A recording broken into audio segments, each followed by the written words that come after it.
예레미야 33장 10절에서 13절까지 말씀 묵상하겠습니다.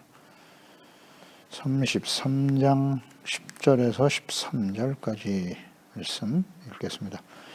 여호와께서 이와 같이 말씀하시니라. 너희가 가리켜 말하기를 황폐하여 사람도 없고 짐승도 없다 하던 여기 곧 황폐하여 사람도 없고 주민도 없고 짐승도 없던 유다 성읍들과 예루살렘 거리에서 즐거워하는 소리, 기뻐하는 소리, 신랑의 소리, 신부의 소리와 및 만군의 여호와께 감사하라. 여호와는 선하시니 그 인자하심이 영원하다 하는 소리와 여호와의 성전에 감사제를 드리는 자들의 소리가 다시 들리리니 이는 내가 이 땅의 포로를 돌려보내어 지난 날처럼 되게 할 것임이라.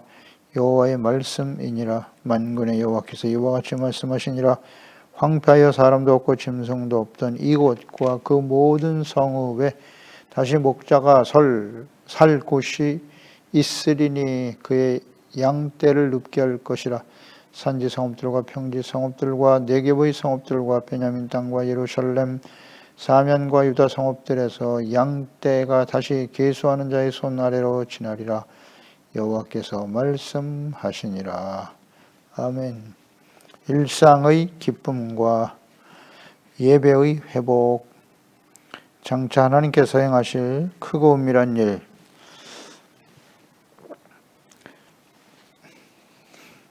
예레미야 선지자에게 하나님의 계획과 뜻을 위해서 간절히 부르짖어 기도하라 라고 말씀하시면서 크고 은밀한 일을 내게 보여줄 것이다 하셨는데, 크고 은밀한 일은 당시에 두 가지입니다. 하나님의 분노하심, 공의의 실현으로서 바벨론과의 전쟁에서 패하여 예루살렘은 폐허가 되고 죽은 시체로 쌓이게 될 것이다.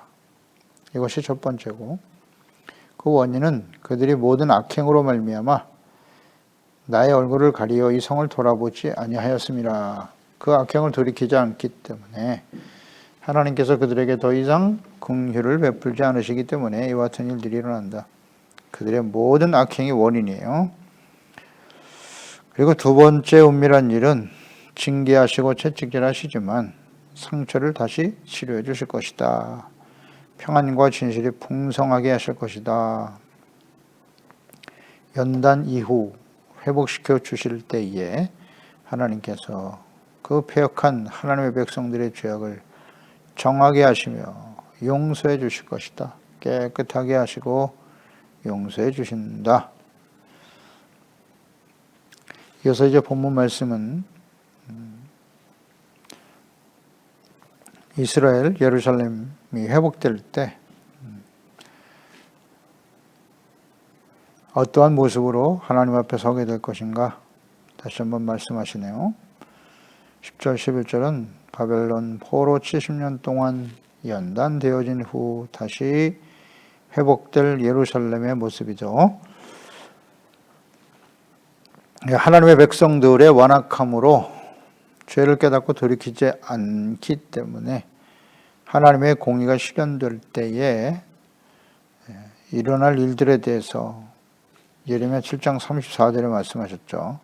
그때 내가 유다 성읍들과 예루살렘 거리에 기뻐하는 소리, 즐거워하는 소리, 신랑의 소리, 신부의 소리가 끊어지게 하리니 땅이 황폐하리라 그랬어요.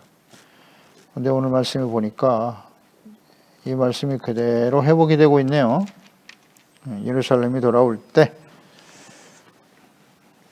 폐허가 되었던 예루살렘에 다시 즐거워하는 소리가 날 것이다. 신랑 신부의 소리, 다시 즐거워하는 소리들이 예루살렘 거리에서 일어나게 될 것이다 라고 말씀하고 계시네요.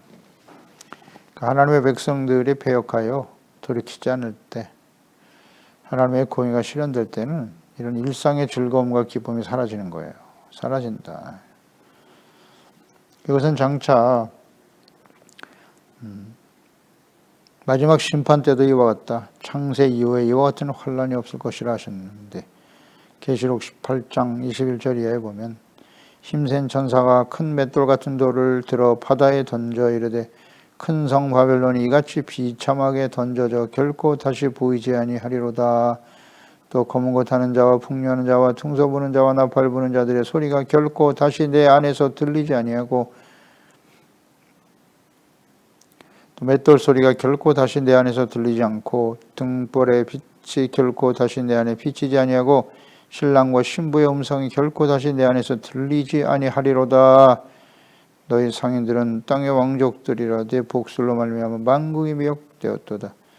마지막 때 일어날 심판 때도 역시 마찬가지죠. 신랑 신부의 음성이 결코 다시 들리지 않을 것이다. 하나님의 공의가 실현되면 이와 같은 일들이 벌어지는 거예요. 그래서 우린 잘 묵상해 봐야 합니다. 코로나19로 인해서 일상의 삶을 기쁘고 즐거운 소리가 사라져버린 이 시대,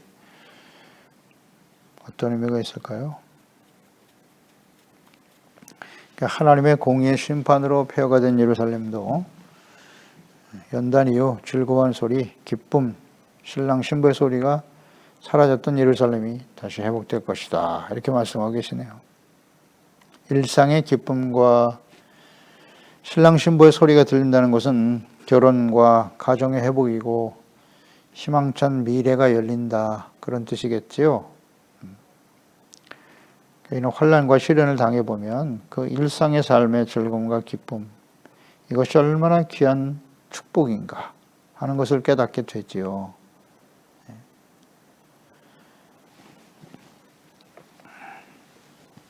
이런 놀라운 회복이 일어날 것이다. 그러니까 마지막 때에 심판 때도 마찬가지예요. 계시록 18장에서 보았지만 기쁨과 즐거움의 소리가 다 사라지지만 계시록 19장에 보면 이 일 후에 천상, 하늘에서 이루어질 일이네요. 이 일 후에 내가 들으니 하늘에 허다한 무리의 큰 음성 같은 것이 있어 이르되 할렐루야, 구원과 영광과 능력이 우리 하나님께 있도다. 7절에 우리가 즐거워하고 크게 기뻐하며 그에게 영광을 돌리세. 어린 양의 혼인 기약이 이르렀고 그의 아내가 자신을 준비하였으므로 그에게 빛나고 깨끗한 세마포 옷을 입도록 허락하셨으니 이 세마포 옷은 성도들의 옳은 행실이로다 하더라. 천사가 내게 말하기를 기록하라. 어린 양의 혼인잔치에 청함을 받은 자들은 복이 있도다 하고 또 내게 말하되 이것은 하나님의 참되신 말씀이라. 세마포, 거룩한 성도들의 행실이라고 그랬네요. 옳은 행실이다. 의와 거룩함으로 죄를 버리고 용서받고 의롭다함을 얻어. 그러니까 예수 그리스도를 믿고 구원받은 이후에 주님 오실 그날을 사모하고 어린 양 혼인잔치, 천상에서 이루어질 어린 양 혼인잔치를 바라보면서 흠이 없는 신부로 단장되고 준비되어진 사람들이 이 천상에서 어린 양의 혼인잔치에 참여하게 되겠죠. 이 땅에는 환란이 쏟아지나 천상에서는 큰 기쁨과 즐거움의 소리가 있어 하나님을 찬양하는 역사가 일어날 것이다. 아주 분명히 말씀하고 계시네요. 만군의 여호와께 감사하라. 여호와는 선하시니 그 인자심이 영원하다는 소리와 여호와의 성전에 감사제를 드리는 자들의 소리가 다시 들릴 것이다. 그러니까 일상의 즐거움과 기쁨이 회복될 뿐만 아니라 하나님께 대한 찬양과 감사, 예배가 회복되네요. 하나님께 감사하라, 감사하라 이런 소리가 예루살렘에 가득하게 될 거라는 거예요. 진작 이렇게 됐어야지. 하나님께 감사하라, 감사하고 찬양하라. 인자심과 선하심이 영원하시도다. 예루살렘이 폐허가 되고 완전히 버려진 줄 알았는데 하나님께서 말씀하신 대로 70년 연단 이후에 예루살렘의 성전이 회복되고 성이 재건되고 일상의 삶으로 하나님의 거룩한 나라의 백성의 삶으로 회복시켜 주시는 하나님. 그럴 때 그 하나님의 선하심과 인자심을 찬양하게 되는 거예요. 말씀대로 이루시지 않습니까? 패역하여 버려질 수밖에 없었던 하나님의 자녀들을 다시 회복시켜 주시잖아요. 하나님의 선하심과 인자심은 영원하도다. 그러나 또다시 예수님을 하나님의 아들 그리스도를 버린 하나님의 백성들 2000년이 지난 이후에 예루살렘을 회복시켜 주시는 하나님, 그럼 선하시고 인자하신 하나님을 찬양해야죠. 주 예수 그리스도의 은혜를 찬양하고 증거해야 될 하나님의 백성들일 텐데요. 어떤 소중한 것은 이렇게 하나님께 감사하는, 또 감사제를 드리는 자들의 소리가 성전에서 다시 들리기 시작했다는 거죠. 여호와의 성전에 감사제를 드리는 자들의 소리가 다시 들릴 것이다. 이스라엘의 패망의 원인이 뭐죠? 거짓 선지자들, 거짓된 제사장들이 비옥했단 말이죠. 하나님께 온전한 제사와 예배를 드리지 못하게 했어요. 성전이 있었습니다. 제사도 드리긴 했는데 그게 헛된 제사였던 거죠. 감사와 찬양의 제사를 드려야 하고 진실한 속죄로 인한 은혜에 감사하고 찬양해야 되는데요. 예배가 무너진 거예요. 진실한 예배, 참된 예배가 무너졌기 때문에 우상과 죄악으로 가득한 상태에서 드려지는 예배, 기도 하나님이 듣지 않으시죠. 그래서 예루살렘을 멸망했던 거죠. 그런데 그 예루살렘이 회복될 때 성전에서 감사제, 하나님께 감사하며 찬양하는 제사를 드리게 되었다. 이 감사가 굉장히 중요하죠. 과거에 하나님께서 레위기를 통하여 제사법을 정해 주셨습니다. 제사의 핵심은 속죄제, 속건제, 번제, 화목제인데 속죄 의미, 제사의 의미는 속죄예요. 하나님 앞에 죄산 받기 위해서 죄를 자복하고 동물에게 전가시켜서 죄의 삭슨 사망이니 대신 동물이 죽는 거예요. 제물을 죽여 자신의 죄를 버리는 거죠. 진실한 회개죠. 그럴 때 하나님께서 지성소에서 속죄소에서 그들을 망라주시고 용서해 주시는 거죠. 의롭다함을 얻게 하실 때 하나님과 화목하게 되고 그 은혜에 감사하며 하나님께 헌신되어지는, 즐거워하는, 이것이 제사잖아요. 진정한 예배의 의미죠. 근데 예배가 무너졌어요. 진실한 마음으로 하나님 앞에 죄를 깨닫고 회개하고 돌이키는 제사가 되어야 할 텐데 하나님께서는 상한 제사를 기뻐하신다 하셨지 않습니까? 진실로 회개하고 돌이키는 제사와 예배, 그럴 때 용서해 주시는 걸 기뻐하시는 분이 하나님이신데 그 예배가, 제사가 무너졌어요. 그러니까 지금 하나님께서 환난과 연단의 과정을 거칠 수밖에 없는 거예요. 그래서 예루살렘 회복될 때 성전에서 감사제를 드리게 되더라. 그 감사의 의미를 잘 묵상해 봐야 합니다. 감사는 뭐에 대한 감사입니까? 하나님 앞에 자신의 죄를 깨닫고 자백하였더니 하나님께서 나의 죄를 용서해 주셨도다. 이게 진정한 감사 아닙니까? 하나님의 은혜, 그 은혜의 내용이 무엇이다? 죄사함의 은혜입니다. 용서의 은혜입니다. 죄사함과 용서의 은혜를 입은 사람은 진실로 하나님께 감사하며 예배할 수밖에 없어요. 항상 기뻐하고 범사에 감사할 수 있는 거예요. 어떤 사람이? 겸손한 사람, 하나님 앞에 은혜로 죄사함 받고 용서받은 사람, 그 은혜의 가치, 용서의 가치를 깨달은 사람들. 지금 보세요. 70년 동안 포로 생활하다가 예루살렘 들어가서 성전에 들어가잖아요. 도저히 있을 수 없을 것이라고 생각했던, 현실적으로는 불가능하죠. 그런데 그 예루살렘에 다시 돌아와 성전에 나와서 제사와 예배를 드리고 있다. 얼마나 감격스럽습니까? 감사하며 찬양하게 되는 겁니다. 그러니까 일상의 삶으로 다시 회복됐다. 소중한 일이죠. 기쁘고 감사할 일이긴 한데 일상의 회복 자체, 거기에 중심이 있는 게 아니고 하나님 앞에 우리가 용서받고 다시 회복될 수 있다는 거. 그 은혜로 인해서 감사하고 기뻐할 수 있어야 합니다. 이전보다 더 나은 재물을 얻고 일상의 기쁨과 쾌락을 추구하고 현실적인 삶에 대해만 집착하게 되면 또다시 부패하게 되겠죠?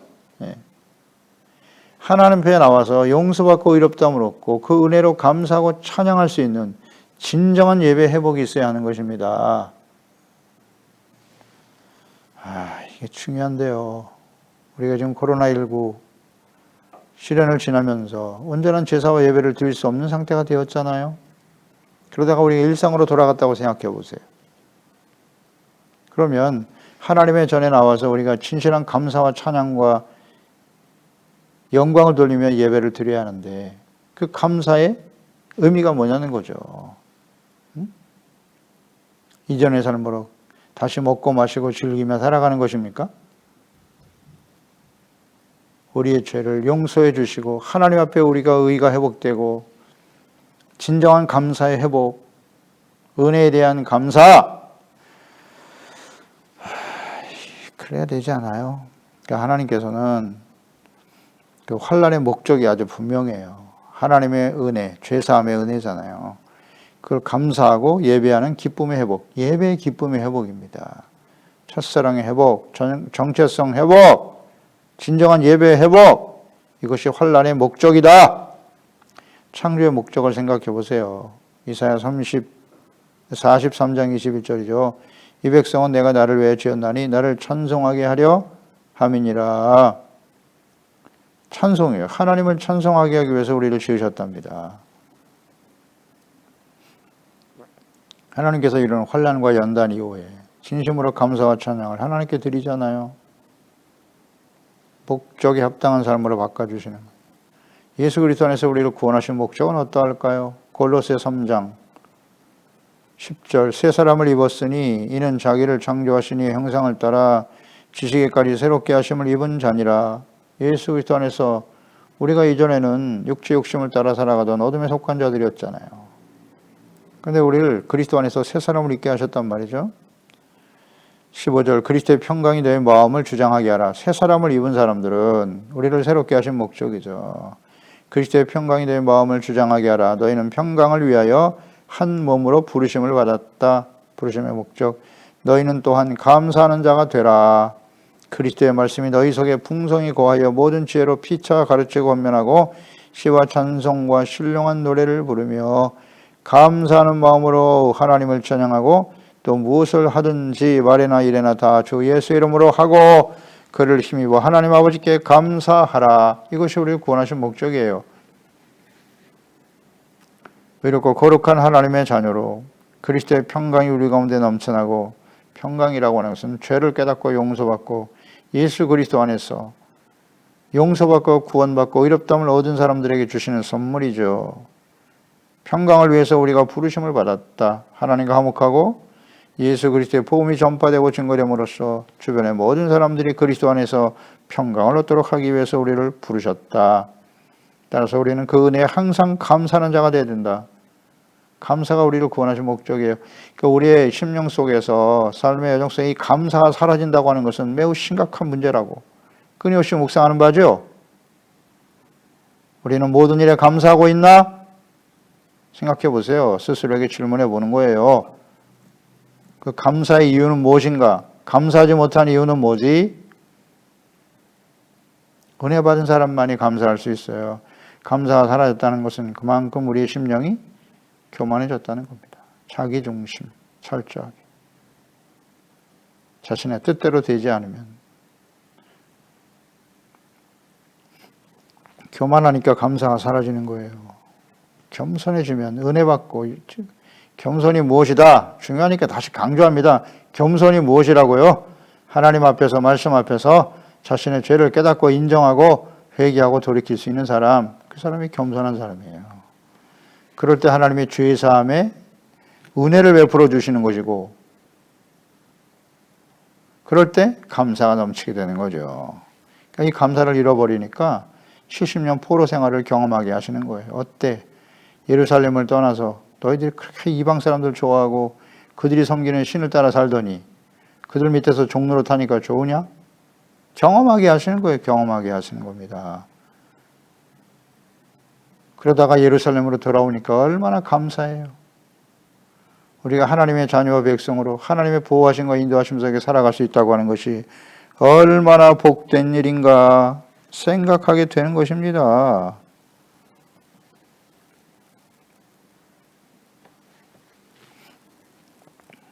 진정한 예배 회복, 선하심과 인자하심을 찬양하고 감사를 드리게 될 것이다.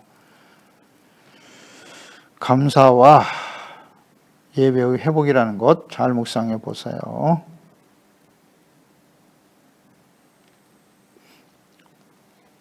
하나님 앞에 진정한 예배가 회복돼야 돼요. 요한복음 4장 23절 24절에 아버지께 참되게 예배하는 자들은 영과 진리로 예배할 때가 올 것인데 곧 이때라 아버지께서는 자기에게 이렇게 예배하는 자들을 찾으신다. 하나님은 영이시니 예배하는 자가 영과 진리로 예배할지니라. 영은 영이고 육은 육이에요. 육에 속한 사람이 아니라 하나님의 성령님의 인도하심을 따라 진리의 말씀을 좇아 진실로 그 앞에서 겸손해져야죠. 겸손과 회개로 용서받고 의롭다함을 얻는 것을 생명처럼 소중하게 여기는 사람, 그런 예배가 되도록 하라. 로마서 12장 1절이죠. 그러므로 형제들아 내가 하나님의 모든 자비하심으로 너희를 권하노니 너희 몸을 하나님이 기뻐하시는 거룩한 산 제물로 드려라. 이는 너희가 드릴 영적 예배니라. 거룩한 산 제물이란 무엇이냐? 속죄의 제사 아니겠습니까? 하나님 앞에 우리의 삶을 속죄 제물로, 화목 제물로 하나님께 드려라. 예수님이 그러셨던 것처럼 십자가를 진다는 건 죄를 버리는 거예요. 죄를 버리고 용서받고 의롭다함을 얻어 하나님의 자녀답게 거룩한 삶으로 하나님께 나아가라. 그를 위해서 하나님께 예배하며 기도하며 간구하는 자가 되라. 그런 뜻 아니에요? 그것이 온전한 예배예요. 영적 예배라고. 육체적인 일에 관심을 두고 하나님께 나오기보다는 하나님 앞에 죄를 용서받고 의롭다함을 얻는 영적인 회복, 이것을 위해서 예배드리는 자가 되라는 거죠. 그냥 눈에 보이는 현실적인 문제만을 해결 안 받기 위해서 드려지는 예배가 아니라 영의 예배와 육의 예배가 무엇인가를 잘 생각해 보세요. 육의 생각은 사망이요 영의 생각은 생명과 평안이니라. 히브리서 13장 15절 16절에도 그러므로 우리는 예수로 말미암아 항상 찬송의 제사를 하나님께 드리자. 찬송의 제사, 이는 그 이름을 증언하는 입술의 열매니라. 오직 선을 행함과 서로 나누어 주기를 잊지 말라. 하나님은 이 같은 제사를 기뻐하시느니라. 아멘. 찬송의 제사, 감사와 찬송의 제사를 하나님께 기뻐하세요. 선을 행하는 거예요. 그리고 서로 나누어 주기를 잊지 말아라. 사랑으로 나누고 선을 행하는 것, 선이란 무엇이라고요? 의를 행하는 것이 선이고 이웃을 긍휼히 여기고 불쌍히 인자를 사랑하며 긍휼히 여기는 자, 또 겸손히 하나님과 함께 동행하는 것이 선이라 그랬죠. 그걸 하나님이 기뻐하신다고요. 그런 제사를 기뻐하신다는 거. 그런 예배 회복이 있어야 한다고 말씀하고 계십니다. 12절 13절 목자가 양을 먹이는 삶으로 회복될 것이다. 여호와께서 이와 같이 말씀하시니라. 황폐여 사람도 없고 짐승도 없던 이 성읍에 다시 목자가 살 곳이 생긴답니다. 양떼를 눕게 할 것이고 양떼가 다시 계수하는 자 손 아래로 지나가게 될 것이다. 목자가 양을 먹이는 평화로운 일상의 삶이 회복된다는 뜻이고, 또 목자와 양이 회복된다는 것은 경제적인 안정을 주는 삶의 회복을 의미하는 것이겠죠. 그러니까 이스라엘과 하나님 백성의 관계는 목자와 양의 관계란 말이죠. 이것을 깨달은 하나님의 사람 다윗 시편 23편이잖아요. 여호와는 나의 목자시니 내가 부족함이 없다. 그가 나를 푸른 풀밭에 누이시며 쉴만한 물가로 인도하시는도다. 내 영혼을 소생시키시고 자기 이름을 위하여 의의 길로 인도하신다.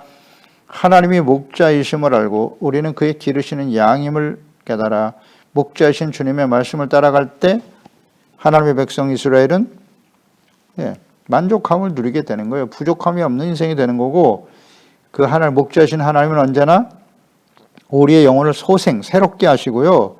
하나님의 이름을 위해서 의의 길로 인도하세요. 그런데 거짓 목자들은 어때요? 죄악된 길로 인도하는 거예요. 그래서 하나님의 공의의 심판에 이르게 하였다. 이것이 구약성경 마지막 결론이잖아요. 이스라엘 백성들의 멸망의 원인이 뭐다? 거짓 목자들 때문이다.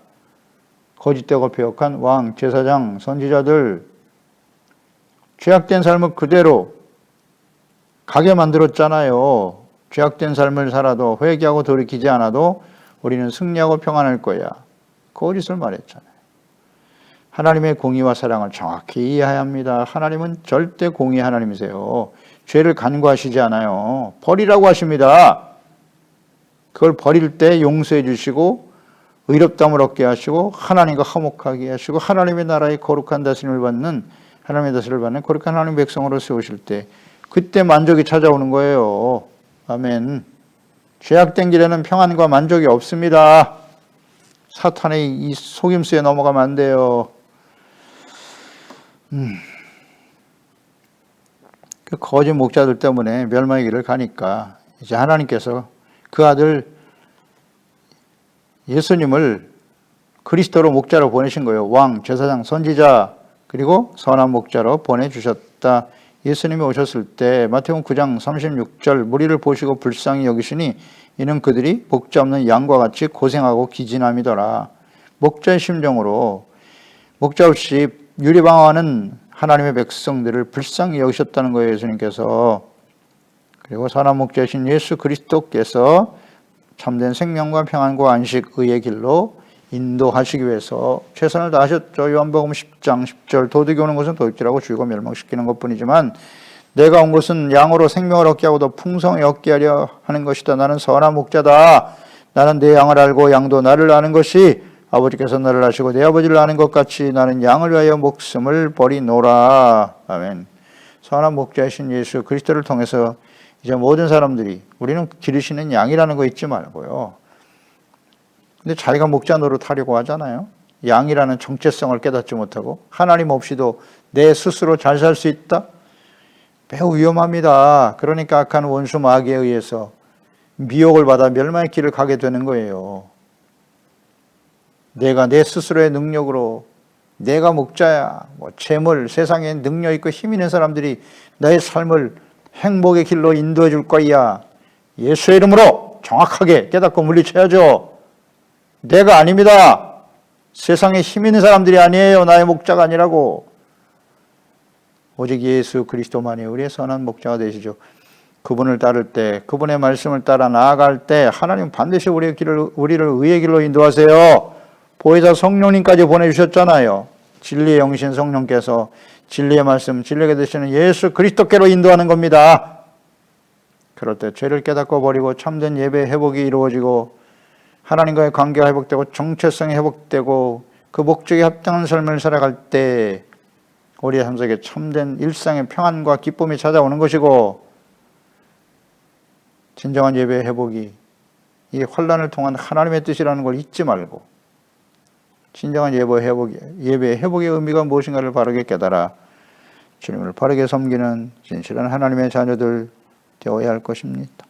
기도하겠습니다. 하나님 아버지 감사합니다. 오늘도 주의 말씀을 통해서 하나님의 뜻이 어떠하신지를 깨우쳐 주시니 감사합니다.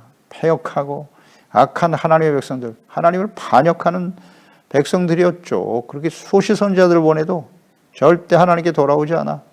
거짓 선지자들 때문이죠. 거짓 목자들 때문에 하나님의 백성은 결국 하나님의 공의 앞에 서게 되었어요. 70년 포로 생활 이후에 그래도 하나님께서는 다시 이스라엘 백성들을 예루살렘으로 돌아오게 하실 것이다. 그때 비로소 하나님의 자녀들은 하나님의 선하심과 인자심이 영원하심을 깨닫게 되고 감사하며 찬양하게 될 것이고 일상의 기쁨이 회복되어지게 하시며 무엇보다도 하나님 앞에 성전에 나와 감사, 제사와 예배를 드리게 될 것이다. 그렇습니다. 예배가 무너졌기 때문에 이스라엘은 멸망한 거예요. 거짓 목자들의 영향이 대단히 크죠. 주여 오늘날 이 시대에도 이제 마지막 환난 시대를 향해 달려가고 있습니다. 심판의 때를 향해 달려가고 있습니다. 거짓 목자 이단들이 판을 치고 있습니다. 주여 우리의 오직 선한 목자이신 예수 그리스도를 또 진리의 영이신 성령님의 인도하심을 따라 주님의 말씀을 쫓아 주님 앞에 우리 목자이신 주님만을 따라가는 하나님의 신실한 양떼들이 되어야겠지요. 주여 언제든지 하나님의 말씀과 기도로 깨어있는 또 하나님의 말씀을 쫓아 나아갈 수 있는 저희들이 되게 하세요. 지금 우리가 환난과 시련을 지나고 있는데요. 주님이 환난을 당하게 하시는 목적이 무엇이냐? 정체성 회복, 하나님과의 관계 회복, 예배의 회복, 이를 통해서 하나님께서 약속하신 하나님의 참된 기쁨과 평안을 누리며 살아가는 우리 모든 지체 가족들 자녀들이 되게 하여 주시옵소서. 예수님의 이름으로 기도드립나이다. 아멘.